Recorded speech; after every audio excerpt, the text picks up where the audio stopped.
J'ai fait un texte là-dessus dans le livre qui s'appelle Le ministre et le bouffon, où je trouve que la réaction de Manuel Valls, elle a été un peu disproportionnée, qu'il y a eu un moment une espèce d'hystérisation et que je trouve que ça a libéré la parole antisémite. Voilà. Après, c'est sûr qu'il fallait réagir, mais je pense qu'il y avait d'autres moyens de le faire que ça. Voilà. Est-ce que vous trouvez à titre personnel je trouve que ça l'a fait, ça a augmenté clairement, si on regarde ce qui s'est passé concrètement, ça a augmenté la fréquentation de ces spectacles. Donc un coup de promo finalement, un coup pour de lui, oui, bah, c'est ce qu'il a dit d'ailleurs. Il a dit c'est mon meilleur attaché de presse. Et à titre personnel, qu'est-ce que vous avez pensé, vous, de Dieudonné? Est-ce qu'il est allé trop loin d'après vous? Moi, c'est très difficile parce que, oui, bien sûr, il est allé trop loin et bien sûr, je cautionne pas ce qu'il dit, mais en même temps, c'est compliqué parce que je l'ai connu, c'est ça, même vous auriez bien aimé. J'ai lu qu'à 10 ans, en 99, vous aurez plus de 10 ans, même vous auriez bien aimé faire un duo avec lui. Donc c'était un humoriste. Ah oui, mais c'est quelqu'un qui est extrêmement talentueux. Même tous les humoristes le disent, c'est un des humoristes français les plus talentueux. Il a produit un nombre de spectacles incroyable quand même.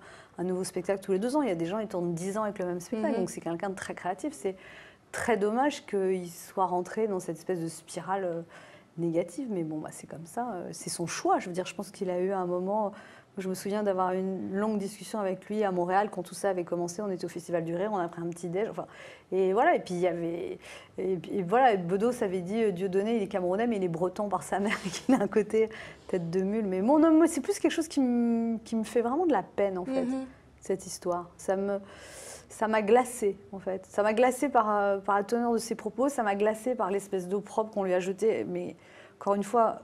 Je cautionne pas du tout. Voilà, je sais pas, tout ça m'a mis extrêmement mal à l'aise. Et à un moment, il voulait, les chaînes d'infos voulaient absolument avoir les réactions d'humoristes. Et on était tous aux abonnés absents. Vous avez remarqué personne parce que c'est très compliqué de s'exprimer là-dessus. Enfin, je sais pas. Et puis surtout quand c'est quelqu'un qu'on connaît, quoi, qu'on a connu, qu'on a aimé. C'est difficile de prendre position. Ouais. Oui, on condamne, mais après, je sais pas, je vais pas, enfin, je sais pas. C'est un peu. Pas de carton rouge. Et c'était too much en tout cas. Non, mais ça a été trop. Ça a été trop, à un moment, tout le débat tournait autour de ça. Enfin, c'était excessif. Mais je pense que voilà, dans cette fable que j'ai mis, Le ministre et le bouffon, et ça se termine, et je dis, voyons, j'explique comment tout ça s'est passé, et je dis, voilà comment, croyant bien faire, un ministre transforma une petite tumeur de misère en gros cancer. Quelque part, je trouve que ça a fait grossir les choses, quoi.